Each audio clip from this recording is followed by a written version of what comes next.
নিৰ্বাচনৰ দিন চমু চাপি অহাৰ লগে লগে প্ৰতিটো প্ৰান্ততে দেখিবলৈ পোৱা গৈছে ব্যাপক ৰাজনৈতিক ব্যস্ততা। কি গাঁও কি চহৰ প্ৰতিটো অঞ্চলতে এতিয়া ৰাজনৈতিক আড্ডা হোৱা পৰিলক্ষিত হৈছে।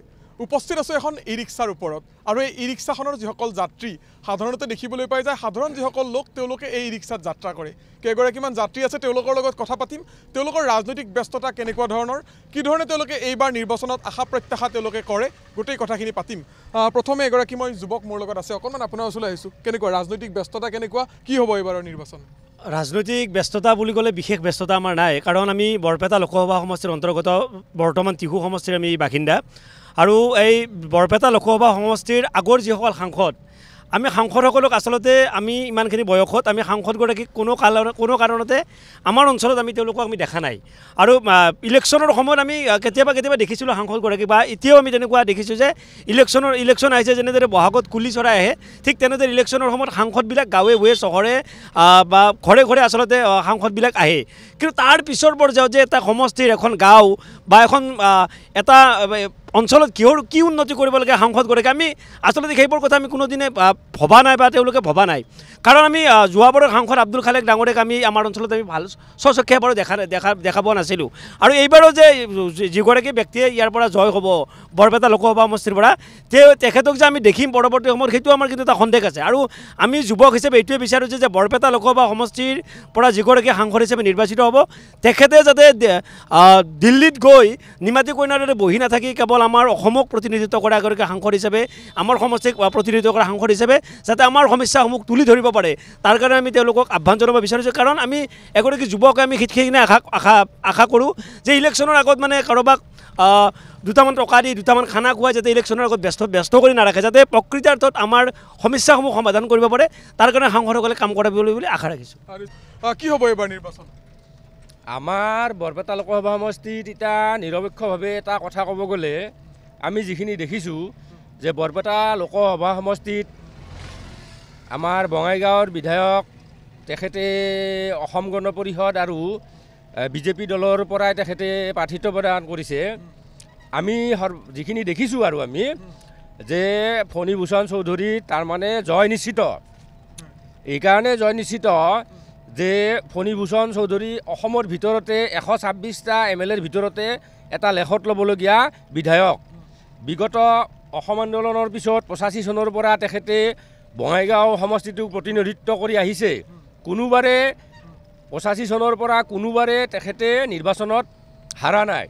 তেওঁৰ যিটো দৰদ, আৰু ফণীভূষণ চৌধুৰীয়ে বিগত দিনৰ মিটিংবিলাকত তেখেতে যিটো কথা কৈছে যে তাৰমানে লোকসভাৰ আমাৰ যিজন কেণ্ডিডেট জয় হয় তেখেতক সৰ্বসাধাৰণ মানুহে দেখা নাপায়। কিন্তু ফণীভূষণ চৌধুৰীয়ে যোৱা 7টা নিৰ্বাচনে বঙাইগাঁওবাসীৰ সৰু সাধাৰণ ৰাইজৰ মাজত আছে। ঠিক তেনেকৈ মানুহে বিশ্বাস কৰিছে যে ফণীভূষণ চৌধুৰীয়ে লোকসভাতো সৰ্বসাধাৰণ ৰাইজৰ মাজত থাকি সেই বিশ্বাসৰ আধাৰতে ফণীভূষণ চৌধুৰীক ভোট দিব বুলি আপোনালোকে ভাবে? ভোট প্ৰদান কৰিব ফণীভূষণ চৌধুৰী। আপোনাৰ লগত কথা পাতিম অকণমান, মই আপোনাৰ ওচৰলৈ আহিছোঁ। আমি যিহেতু একেটা পথৰে আজি আমি যাত্ৰা কৰি আছোঁ এটা স্থানলৈ। কি দেখিছে এইবাৰ নিৰ্বাচনত, কি ধৰণৰ আশা প্ৰত্যাশা, কেনেকুৱা ধৰণৰ নেতা আপোনালোকে এইবাৰ বাছনি কৰিবলৈ সাজু হৈছে? আমিতো সাংসদগৰাকীক ইয়াৰ আগৰবাৰৰ যিগৰাকী সাংসদ আছিল আব্দুল খালেকক তেওঁকতো দেখাই নাপালোঁ। আৰু আমি আশা কৰিম যে বৰপেটা লোকসভা সমষ্টিৰ পৰা যিগৰাকী সাংসদ নিৰ্বাচিত হৈ যাব, তেওঁ যেন সমষ্টিটোৰ সমস্যাবিলাক সংসদত তুলি ধৰিব পাৰে, সংসদত তেওঁ যাতে ভাষণ ৰাখে, শুই বহি নাথাকি তেওঁ যাতে কাম কৰে, মানে তেওঁ কথা ক'ব পৰা যাতে সাংসদ এগৰাকী নিৰ্বাচিত হয়। আৰু লগতে এটা কথা আশা কৰিম, এই যি ফণীভূষণ চৌধুৰী যিহেতু কথাটো ওলাইছে, তেওঁ কিন্তু বাৰে বাৰে আঞ্চলিকতাবাদী দলত থাকিও আঞ্চলিকতাবাদীৰ বেনাৰখন তেওঁ লগত ৰাখি কিন্তু তেওঁ জাতিৰ ধ্বংসী কা আইন এখন সমৰ্থন কৰি আহিছিল। আৰু কা সমৰ্থন কৰা তেওঁক যাতে মই ৰাইজক আহ্বান জনাম, বৰপেটা লোকসভা সমষ্টিৰ প্ৰতিগৰাকী ৰাইজক মই আহ্বান জনাম যে তেওঁক যাতে কোনো কাৰণত ভোট নিদিয়ে। তেওঁ যোৱাবাৰৰ আগৰবাৰ তেওঁক আমি দেখিছোঁ যে তেওঁ কা জাপি দিয়া দলটোৰ তেওঁ কেৱল মাত্ৰ ক্ষমতাৰ কাৰণে তেওঁ এগৰাকী মন্ত্ৰী হৈ আছিল। আৰু যেন এইবাৰো যে মই আপোনাক ৰখাই লৈছোঁ, আপোনাৰ কাষৰ চিটত বহি থকা সহযাত্ৰীগৰাকীয়ে কৈছে ফণীভূষণ চৌধুৰী জয়ী হ'ব, আৰু এখেতে কৈছে কা জাপি দিয়াৰ বাবে ফণীভূষণ চৌধুৰীক এবাৰ ভোট দিব নালাগে। নহয়, সেইটো এটা বেলেগ প্ৰসংগ, সেইটো আমি সিমান দূৰ নাজানো কা সম্পৰ্কীয়। আমি সাধাৰণতে গম পাইছোঁ যে ফণীভূষণ চৌধুৰীৰ যিটো বদান্যতা, তেখেতৰ যিটো আমাৰ লোকসভা সমষ্টিটোৰ অধীনত তেখেতৰ যিটো জনপ্ৰিয়তা, মই সেই জনপ্ৰিয়তাটোৰ আধাৰত কৈছোঁ কোনোবা নহয় কোনোবা এজনতো MLA হ'বই লাগিব, আমাৰ MP হ'বই লাগিব। ফণীভূষণ চৌধুৰী নহ'ল যেনিবা আব্দুল খালেক হ'ল।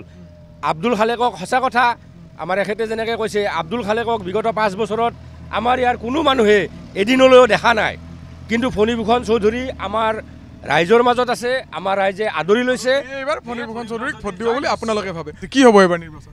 এইবাৰ নিৰ্বাচন আচলতে বদলিব লাগে মোৰ মতে, মানুহ চেঞ্জ হ'ব লাগে। চেঞ্জ হ'ব লাগে। কেনেকুৱা হ'ব লাগে?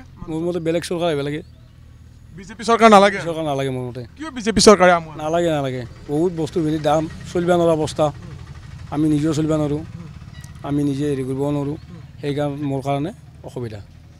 নিশ্চয় আচলতে এই ধৰণে সাধাৰণ যিসকল লোক তেওঁলোকে এই ধৰণে মন্তব্য কৰিলে যে এইবাৰ কোনোবাই যদি চৰকাৰৰ পৰিৱৰ্তন বিচাৰে তেন্তে আন কোনোবাই বঙাইগাঁৱৰ বিধায়ক ফণীভূষণ চৌধুৰীকে এইবাৰ বৰপেটা লোকসভা সমষ্টিৰ পৰা তেওঁলোকে প্ৰাৰ্থী হিচাপে যিহেতু প্ৰক্ষেপ কৰিছে, গতিকে তেওঁলোকে পুনৰবাৰ আচলতে বৰপেটা লোকসভা সমষ্টিত তেওঁলোকে ফণীভূষণ চৌধুৰীক তেওঁলোকে বৰপেটা লোকসভাৰ সাংসদ হিচাপে বিচাৰে। এয়াই আছিল নলবাৰীৰ পৰা বৰপেটা লোকসভা সমষ্টিৰ ৰাইজৰ মতামত। নলবাৰীৰ পৰা ভিডিঅ'ত পৰাগৰ সৈতে মই ভাস্কৰ জ্যোতি ডেকা ND 24।